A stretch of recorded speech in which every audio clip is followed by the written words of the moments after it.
Assalamualaikum warahmatullahi wabarakatuh.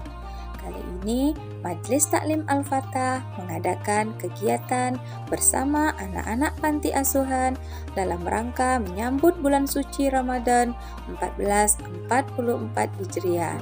Juga memberikan santunan kepada anak-anak yatim piatu di panti asuhan Al-Fatah dan juga sekaligus mengadakan makan bersama anak-anak panti asuhan Al-Fatah. Dan acara diawali dengan pembacaan ayat suci Al-Quran. Ladzina yutiqunahu fidyatun ta'amu miskinin faman taqawwa. Dan untuk selanjutnya kata sambutan dari penasihat kita Bu Hajah Jamilah kepada kami tersebut. Allah sudah menakdirkan bahwa yayasan ini didirikan untuk para anak-anak kita yang mungkin perlu mendapat banyak bimbingan, yang tidak semua walaupun dia termasuk yatim ataupun yatim piatu, tetapi mungkin tidak semua yang ada hatinya kemarin.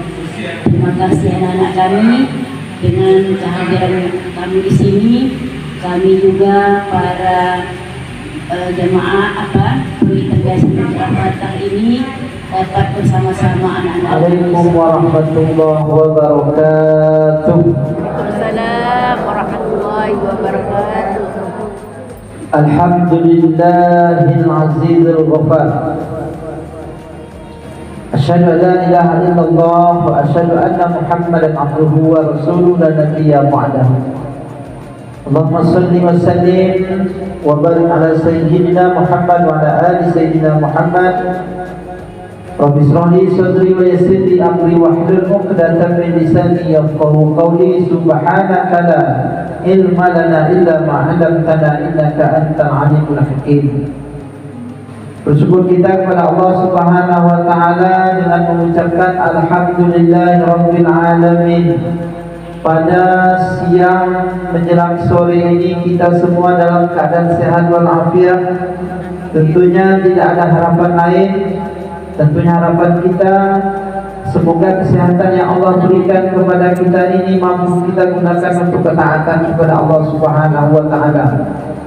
Kalau Allah Subhanahu wa taala memberikan kita pendengaran yang jelas sampai dengan detik ini, maka bentuk rasa syukur kita kepada Allah Subhanahu wa taala bukanlah hanya setakat dengan mengucapkan kalimat hamdalah belaka, tapi mesti kita buktikan, kita dengar, telinga kita ini kita gunakan untuk mendengar kalimat-kalimat yang baik. Kita dengar untuk mendengarkan sesuatu yang betul-betul diberkahi dari Allah Subhanahu wa taala. Itulah makna syukur yang sesungguhnya. Kalaupun hari ini sampai dengan saat ini Allah Subhanahu wa taala masih memberikan kita dua buah mata yang masih bisa melihat dengan jelas, maka bentuk makna daripada hakikat syukur itu adalah bagaimana kita menggunakan kedua mata kita ini untuk melihat sesuatu yang diridhai oleh Allah Subhanahu wa taala. Begitu juga tentunya dengan anggota-anggota tubuh kita yang lain. Maka bentuk kesyukuran pada hakikatnya adalah bagaimana kita menggunakan segala kenikmatan yang Allah berikan kepada kita, tidak lain adalah kita gunakan untuk ketaatan kepada Allah Subhanahu wa taala. Mudah-mudahan Allah senantiasa membimbing kita agar kita senantiasa menjadi hamba Allah yang selalu bersyukur kepada Allah Subhanahu wa taala. Amin ya rabbal alamin. Kemudian berselawat berhadapan alam baginda Nabi Muhammad Rasulullah sallallahu alaihi wasallam. Biqaulina Allahumma salli ala sayyidina Muhammad wa ala ali sayyidina Muhammad. Mudah-mudahan ketika nanti kita berada di padang mahsyar, yang mana di tempat tersebut tidak ada perlindungan, tidak ada tempat untuk kita berteduh, tidak ada makanan, tidak ada minuman, tidak ada pepohonan, tidak ada rumah. Maka syafaat yang kita harapkan, perlindungan, tempat untuk kita berteduh, itu hanyalah syafaat daripada baginda Rasulullah sallallahu alaihi wasallam. Maka buktikan kalau kita adalah umat terbaiknya Rasulullah, buktikan kalau kita benar-benar mencintai Rasulullah, maka dengan begitulah insyaallah nanti kita akan mendapatkan naungan dan syafaatnya di yaumil akhir. Amin ya rabbal alamin. Yang sama-sama kita hormati tentunya Ibu Ketua Majelis Taklim Al-Fatah beserta jajaran perangkat dan Ibu Pembina. Alhamdulillah tadi telah menyampaikan sambutan kepada kita semua. Kemudian ibu-ibu yang tadi kami sebutkan satu persatu, dan juga terkhusus untuk anak-anak kami yang kami cintai karena Allah. Baik ibu-ibu yang dimuliakan oleh Allah Subhanahu wa taala. Pertama sekali tentu kami mewakili dari Yayasan Panti Asuhan As-Siddiqiyah Siak mengucapkan jazakumullah khairan katsiran. Terima kasih banyak kepada ibu-ibu Majelis Taklim Al-Fatah untuk yang kesekian kalinya Ibu sudi hadir bersama-sama kami di sini, terkhusus bersama anak-anak kami. Tentu ini adalah sebuah kebahagiaan bagi kami, terkhusus kepada anak-anak kami, Bu. Karena dengan hadirnya Ibu di sini, insya Allah anak-anak kami merasa bahwa mereka tidak sendiri, bahwa mereka di luar sana banyak sekali memiliki orang tua, terkhusus ibu-ibu. Walaupun di antara anak kami ini pada hakikatnya rata-rata masih memiliki ibu yang tak punya itu ayah, tapi tentu kami dapat merasakan kesenangan daripada hati anak-anak kami semua. Tidak ada harapan lain. Semoga apapun yang dilakukan nanti pada hari ini oleh Ibu Majelis Taklim Al-Fatah, ini semua dibalas kebaikan oleh Allah Subhanahu wa taala. Allah Subhanahu wa taala senantiasa memberikan kesehatan kepada ibu-ibu semuanya. Allah Subhanahu wa taala selalu memudahkan segala urusan daripada ibu-ibu semuanya. Ibu-ibu yang makan Allah Subhanahu wa taala. Kalau tadi ibu pembina kita, Ibu Haja Jamilah, sungkan untuk menyebutkan ini panti asuhan, ya. Memang betul Bu, sebetulnya kami secara pribadi pun sebetulnya kami kadang searching di Google atau di YouTube, kadang ingin juga mengubah namanya, ya. Itu kalau di tempat-tempat lain memang ada namanya pesantren yatim atau rumah yatim, atau bahkan disebut di situ adalah surganya anak yatim. Itu juga ada, macam-macam memang. Tapi insya Allah ibu yang akan Allah Subhanahu wa taala, kami yakin insya Allah meskipun namanya anak panti asuhan, tapi anak-anak kami yang hadir yang memang diam di sini, bersekolah di sini, mereka insya Allah bukanlah anak-anak yang betul-betul terlantar.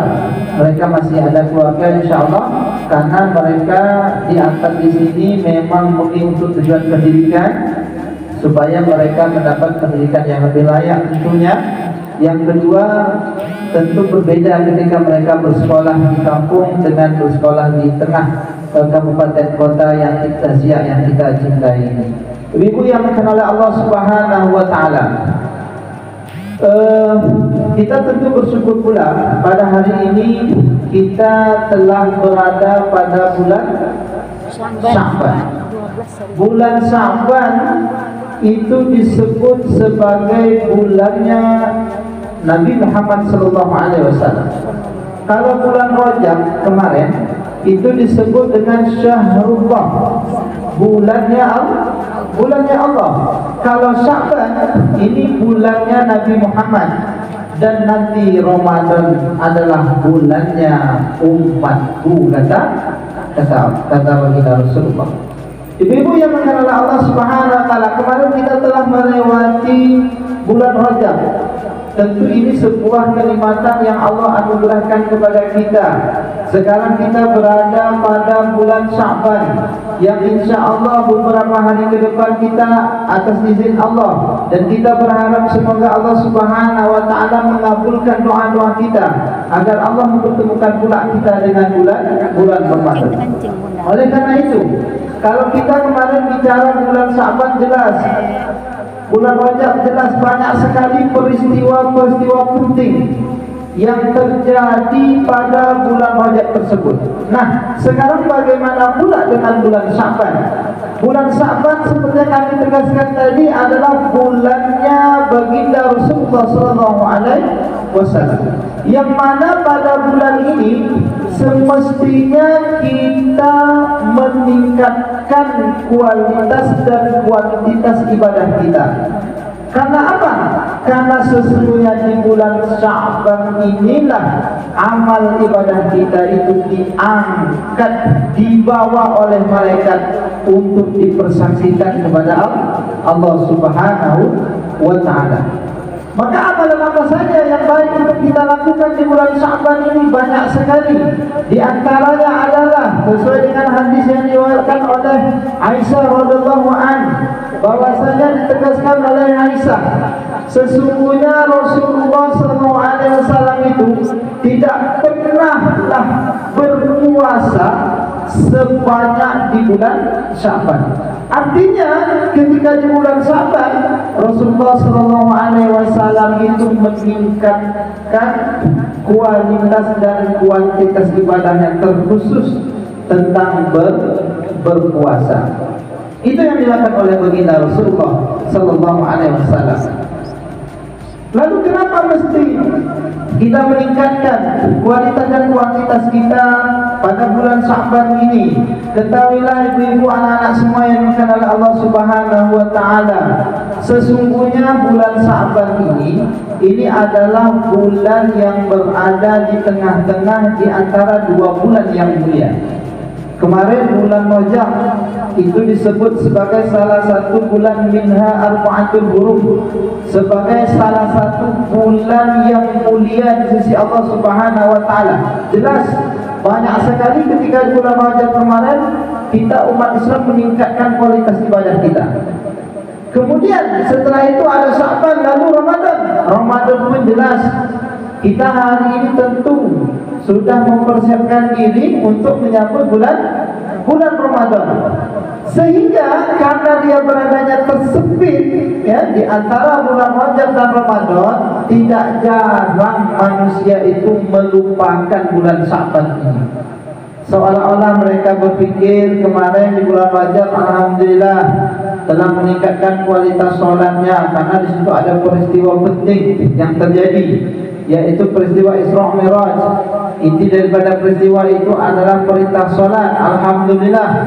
Maka setelah itu kita istirahat di bulan Sya'ban untuk mempersiapkan diri pada bulan Ramadan yang akan datang. Padahal tidak. Maka oleh karena itu, kenapa amal ibadah yang kita lakukan di bulan Sya'ban ini begitu mulia di sisi Allah Subhanahu wa Ta'ala? Ketahuilah, karena pada bulan Sya'ban ini adalah memang bulan yang sangat sulit bagi seorang hamba untuk meningkatkan kualitas ibadahnya. Pasti itulah. Itu salah satunya. Dan wajar, karena dia adalah bulan yang disebut sebagai salah satu bulan yang sulit untuk seorang hamba beribadah kepada Allah. Maka tentu ketika ada seorang hamba yang mampu beribadah pada bulan tersebut, nilainya di sisi Allah Subhanahu wa Ta'ala tentulah berbeda. Sebagai contoh misalnya ibu, pahala ketika kita mampu bangun di sepertiga malam untuk melaksanakan qiyamul lail, salat tahajudkah, ya, salat hajatkah, salat apalah macamnya namanya. Maka bukankah itu adalah waktu yang sangat sulit untuk kita mengerjakan salat itu? Susah di saat orang semua terlelap tidur, ya, apalagi musim hujan sekarang nih, insyaallah. Ya, habis isya saja rasanya dah macam mau tarik selimut sudah, ya. Musim hujan sekarang. Tapi dikarenakan kesulitan itu ternyata ada seseorang hamba atau kita mampu bangun di tengah malam, maka ketahuilah ibu-ibu yang bukan Allah Subhanahu wa taala, itu nilai pahalanya berbeda dengan kita melaksanakan solat-solat sunat lainnya. Yang mungkin solat-solat qabliyah jelas, solat sunat duha jelas, atau solat sunat lainnya. Karena solat duha mungkin insya Allah tak susah ya bagi kita untuk melaksanakannya di siang hari, di waktu-waktu memang kita masih segar, bangun tidur, siap mandi, masya Allah. Apalagi ibu-ibu yang katakan profesinya di rumah saja, itu luar biasa Bu. Solat duha itu mungkin dah menjadi hal yang lumrah ya, biasa saja, ringan saja kita melakukan. Tapi ketika di malam hari, walaupun kita berada di rumah semuanya, belum tentu di antara kita semua ini mampu untuk bangun. Maka pahalanya tentu berbeda di sisi Allah Subhanahu wa taala. Samalah halnya dengan bulan Sya'ban ini Bu. Ya, bulan Rajab kemarin kita sudah beramal. Kemudian kita berada di tengah-tengah bulan Sya'ban, kemudian besoknya Ramadan. Maka Sya'ban ini adalah bulan yang sulit untuk kita beribadah. Itu Rasulullah SAW yang menegaskan, sulit. Tapi ketika kita mampu beribadah, meningkatkan ibadah kita, maka pahalanya beda di sisi Allah Subhanahu wa taala. Itu amalan pertama yang paling tidak yang kita lakukan di bulan Sya'ban, yaitu memperbanyak puasa. Karena selain memang amalan ini dilakukan oleh baginda Rasulullah, ditanya oleh salah satu sahabat, ya Rasulullah, kenapa di bulan Sya'ban ini engkau lebih banyak berpuasa? Apa kata Rasulullah? Karena sesungguhnya bulan Sya'ban ini di mana amal ibadah seseorang hamba itu akan diangkat, dibawa oleh malaikat untuk menghadap Allah. Dan aku tidak mau ketika amalku itu dibawa oleh malaikat, diangkat ke langitnya Allah, aku tidak dalam kondisi berpuasa. Aku ingin sedang berpuasa. Itu alasan yang pertama. Alasan yang kedua apa lagi? Kenapa Rasulullah memperbanyak ibadah sunnahnya di bulan Sya'ban ini? Karena ini dianggap oleh baginda Rasulullah SAW sebagai ajang latihan. Tak lama lagi akan bertemu dengan bulan Ramadan yang jelas hukumnya wajib. Maka nanti jangan pula terkejut ya, karena kita setahun penuh, katakanlah 11 bulan, begitu habis Ramadan tahun lalu, habis tak pernah puasa sama sekali. 11 bulan, tak pernah istirahat perut kita ini.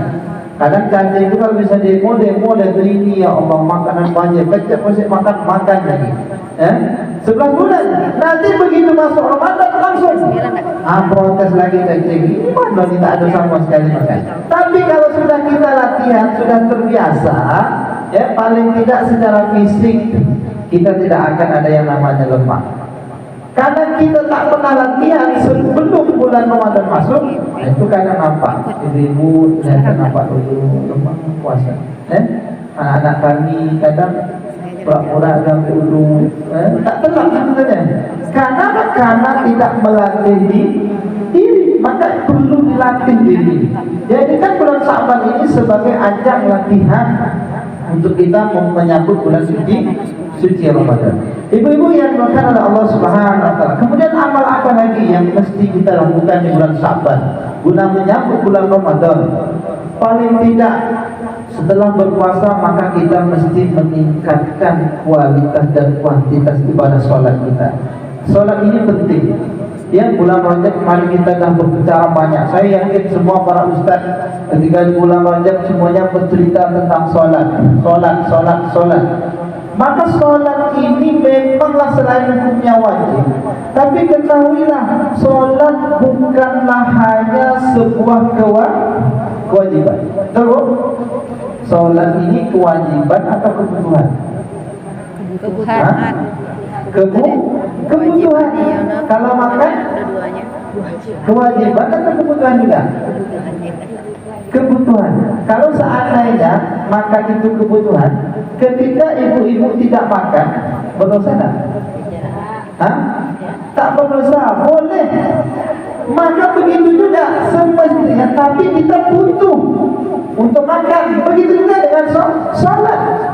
Walaupun sholat ini kalau kita tak sholat berdosa, tapi pada hakikatnya kita itu butuh sholat. Ya. Jadi sholat itu memang beragam macam bentuk dan coraknya. Dan setiap kita ini meskipun kita sholat, namun terkadang nilainya pasti berbeda di sisi Allah Subhanahu wa Ta'ala. Itu jelas sekali. Misal dari segi toharah kita sajalah, persiapan sebelum sholat kita, terkadang istinja kita tak benar, ya. Berwudu kita kadang mau wudu sikit aja, apalagi ibu dah terbiasa pakai make up. Alamak, nak masuk asal dari baru pakai bedak, bedak mahal pula, ya. Ambil wudu sikit-sikit aja lah, masa-masa muka sikit aja. Rambut kita juga, alamak rambut baru pakai minggir malamnya, sayang pula, ya kan. Pakai pewarna rambut boleh bu? Pakai pewarna rambut boleh, tak masalah, ya. Tapi ada syaratnya, tujuannya juga jelas, ya. Jadi sayang. Berarti kalau tidak sempurna, ya, ibadah sebelum melaksanakan sholat tadi ada ibadah lain persiapan kita, maka itu akan berpengaruh kepada sholat kita. Atau ada di antara kita yang sudah sholat tapi sholatnya tak membekas kepada dirinya.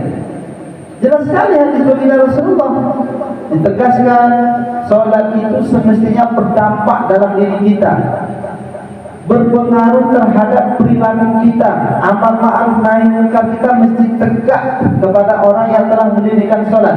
Dan ketahuilah ibu-ibu, anak-anak semua yang akan Allah Subhanahu wa Ta'ala, sholat itu tampak dia berhasil atau tidaknya, sukses atau tidaknya sholat kita, itu bukan ketika kita sedang sholat, bukan. Misal kita sholat Allahu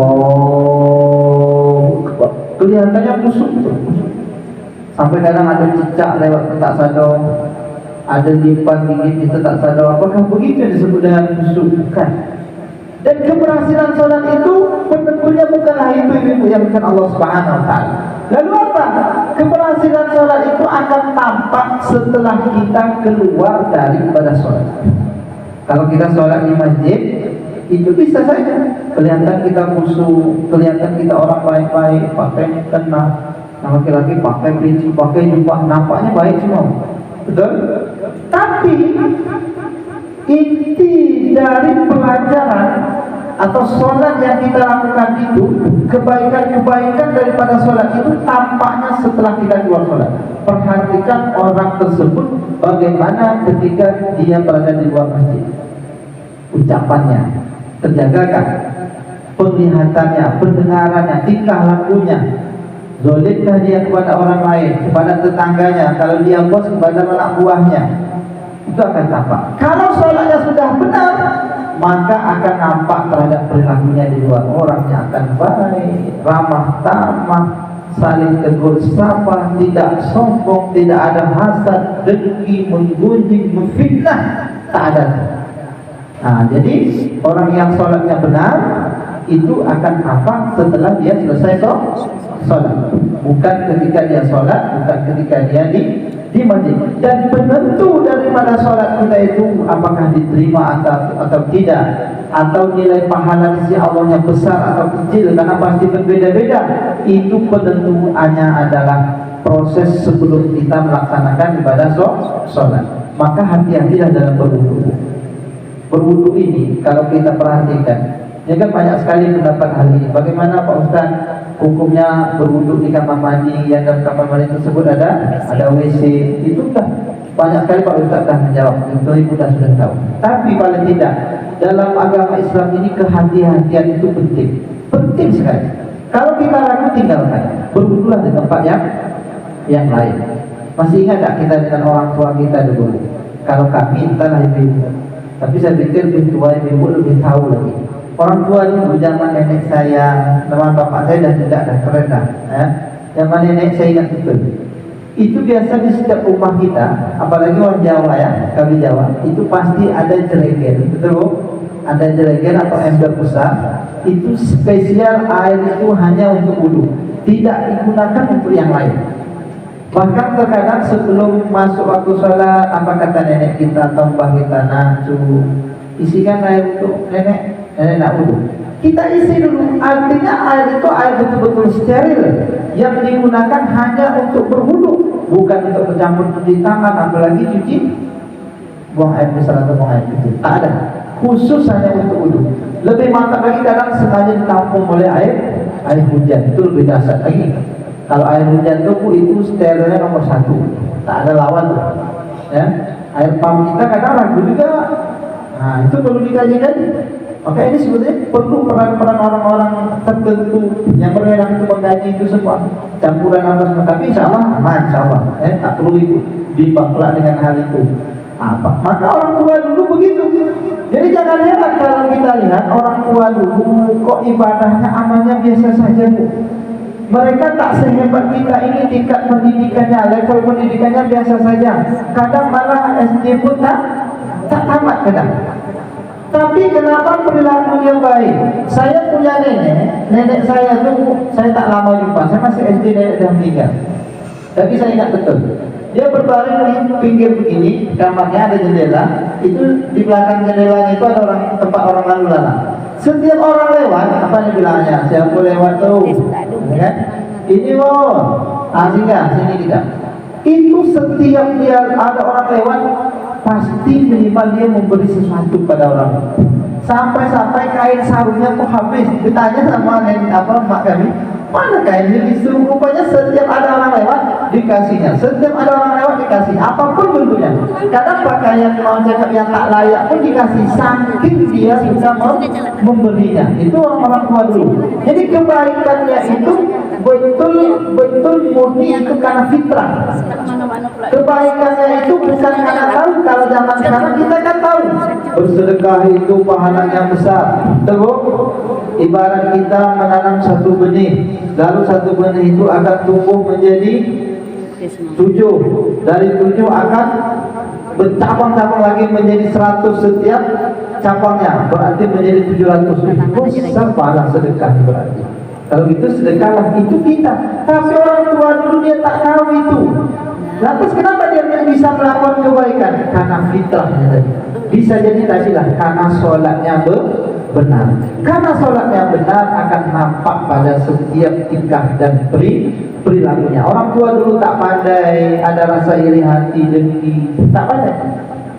Nengok tetangga buat rumah baru senang, bahkan kita dulu sama-sama kenduri, saling tolong-menolong malah. Nampak tetangga beli mobil baru ikut senang, tak ada rasa iri. Kita sekarang ajab awak, ya? Punya tetangga yang lebihnya ajab, karena tak bisa menjaga hati kita. Tapi kalau kita bisa menjaga, insya Allah aman-aman saja.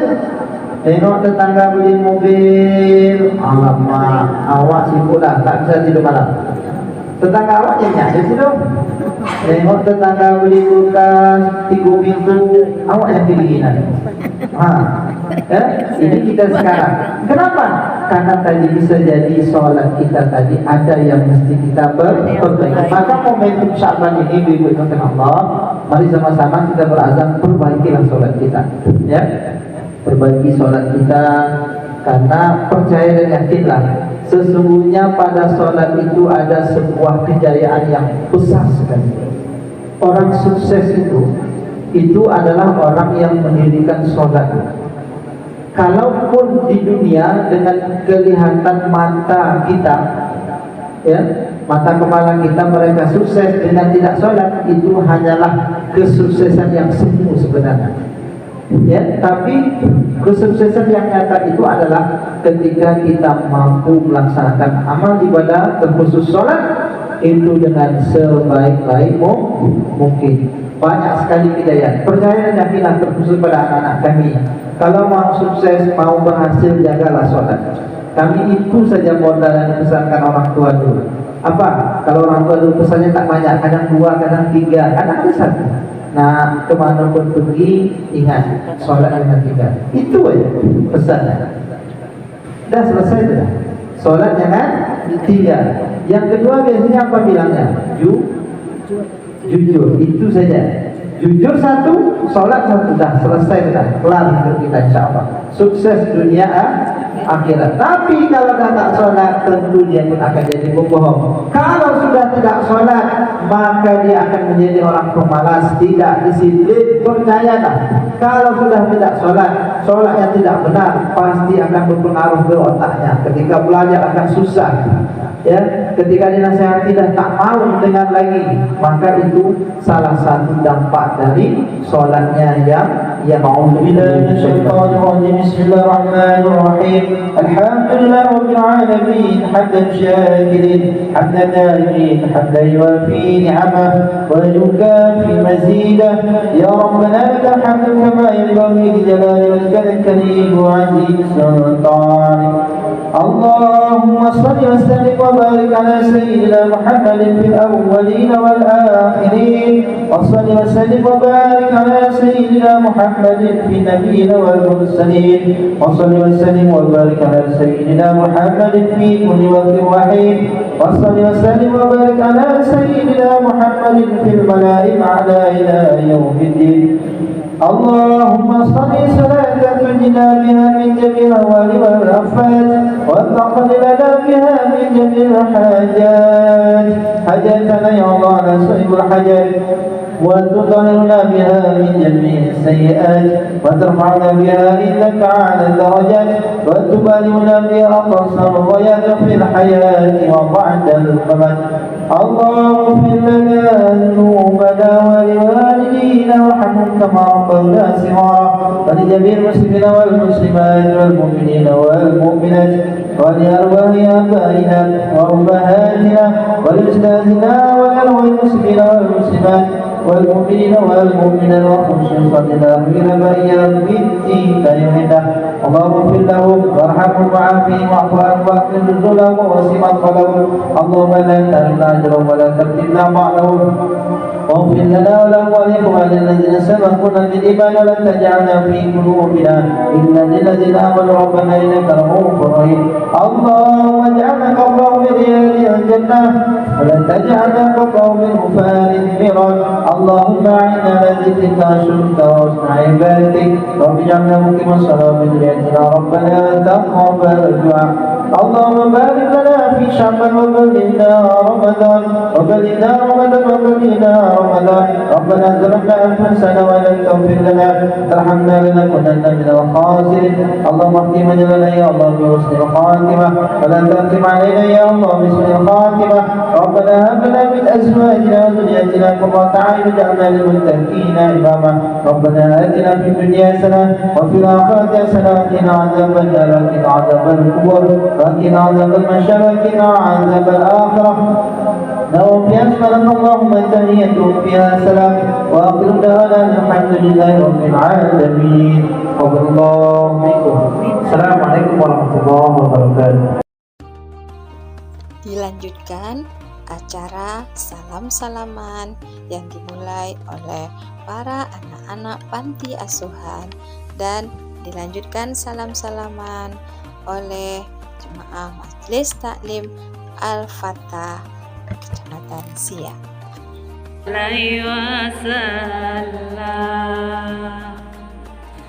Sallallahu ala Muhammad, sallallahu alaihi wasallam, sallallahu ala Muhammad,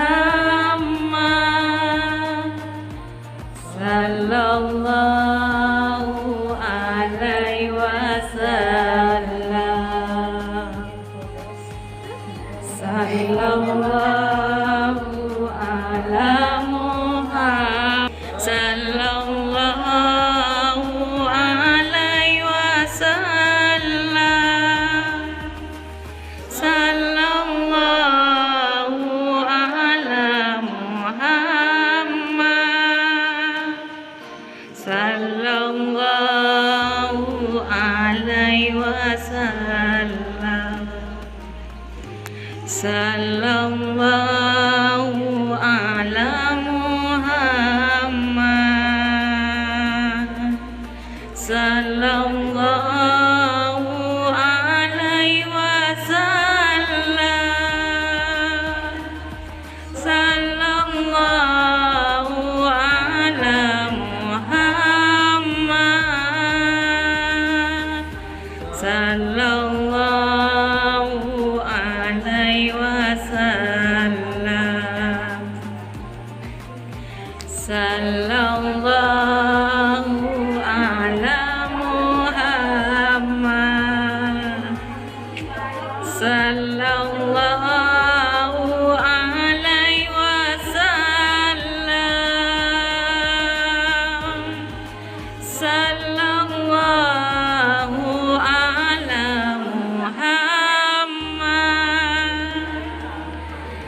sallallahu alaihi wasallam,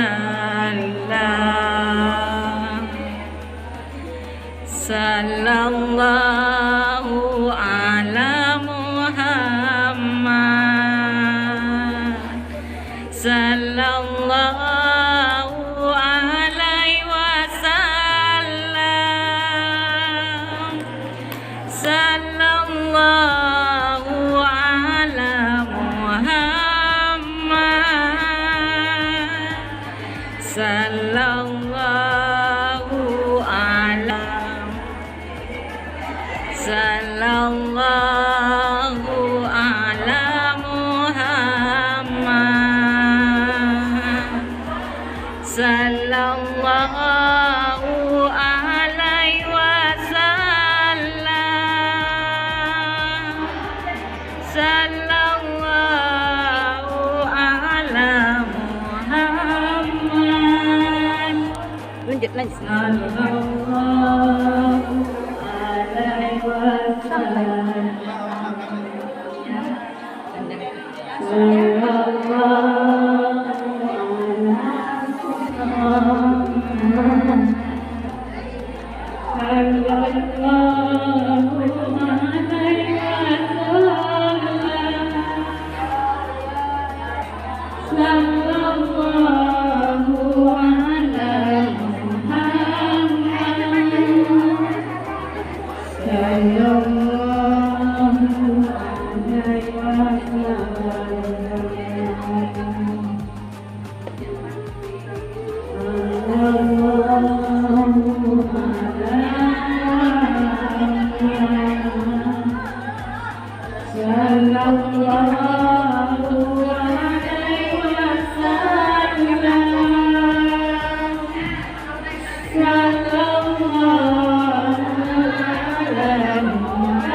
Oh iya, kasih Ustaz aja ada anaknya.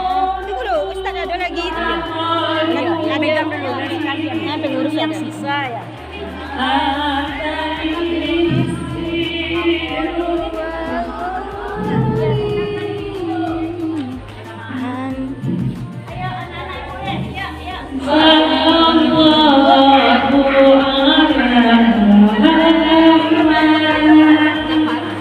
Sallallahu